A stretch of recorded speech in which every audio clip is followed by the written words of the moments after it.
Let's mic देश का मिजाज वेस्ट।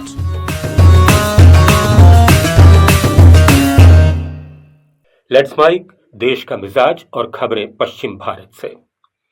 राजस्थान विधानसभा में धर्मांतरण विरोधी बिल राजस्थान विधि विरुद्ध धर्म संपरिवर्तन प्रतिषेध विधेयक 2025 पास हो गया। धर्मांतरण विरोधी बिल में कड़े प्रावधान किए गए हैं। सामूहिक रूप से धर्मांतरण कराने वाली संस्थाओं पर 1 करोड़ रुपए तक जुर्माना लगेगा। धर्म परिवर्तन करवाने वाली संस्थाओं के भवनों को सीज करने और तोड़ने का प्रावधान किया गया है। बिल के प्रावधानों के मुताबिक अगर किसी जगह पर सामूहिक धर्म परिवर्तन होता है तो वहां उस संपत्ति को तोड़ा जा सकेगा। जिस भवन में सामूहिक धर्म परिवर्तन हुआ है उसे प्रशासन जब्त करेगा।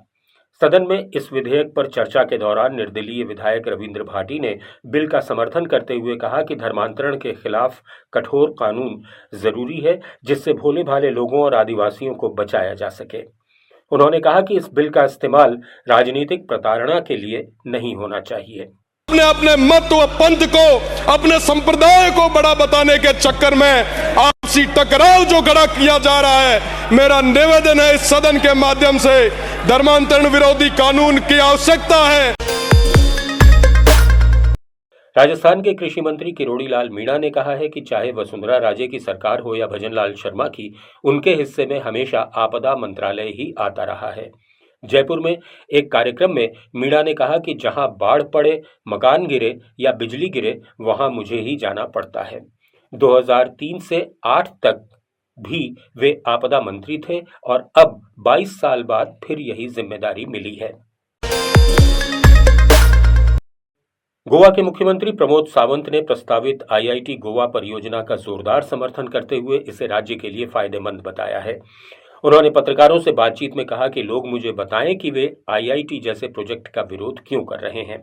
सिर्फ विरोध के लिए विरोध नहीं करना चाहिए, हमें इसका स्वागत करना चाहिए। मुख्यमंत्री ने गोवा के छात्रों के लिए शैक्षिक लाभों पर जोर दिया। उन्होंने कहा कि 100% साक्षरता वाले राज्य में ऐसी मानसिकता नहीं होनी चाहिए। हालांकि कोडर बेथोरा के निवासियों ने एक सार्वजनिक बैठक में इस परियोजना का कड़ा विरोध किया। सरकार स्थानीय कम्युनिडाड से 14.5 लाख वर्ग मीटर जमीन अधिग्रहित करने की योजना बना रही है। इससे पहले लोलियम, कड़कोना, मेलौली, सत्तारी और कोटारली में आईआईटी कैंपस स्थापित करने की कोशिशें जनता के कड़े विरोध के कारण विफल हो चुकी हैं। राजस्थान विधानसभा में कांग्रेस विधायकों ने नारेबाजी और हंगामा किया।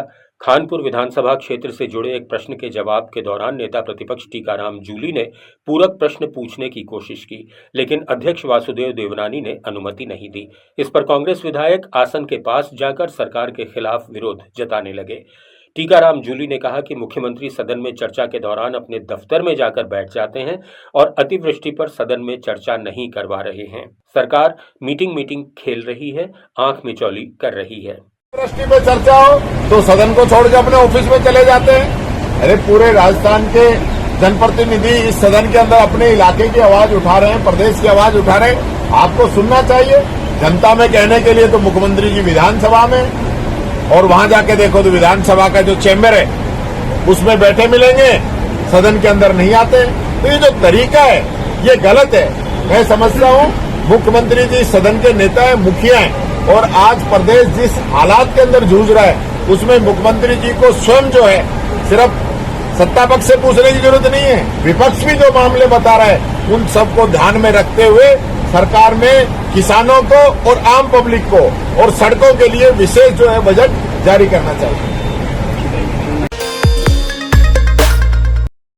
महाराष्ट्र में बीएमसी चुनाव से पहले शिवसेना शिंदे गुट के विधायक कृपाल तुमाने ने दावा करते हुए कहा कि उद्धव ठाकरे गुट के सिर्फ 2 विधायकों को छोड़कर बाकी सभी शिंदे गुट के संपर्क में हैं और जल्द शामिल हो सकते हैं। इतना ही नहीं, मुंबई के 80% पूर्व नगर सेवक भी शिंदे गुट से जुड़ने को तैयार बताए जा रहे हैं। 2022 में शिंदे की बगावत से शिवसेना 2 हिस्सों में बंट गई थी और महाविकास अघाड़ी की सरकार गिर गई थी।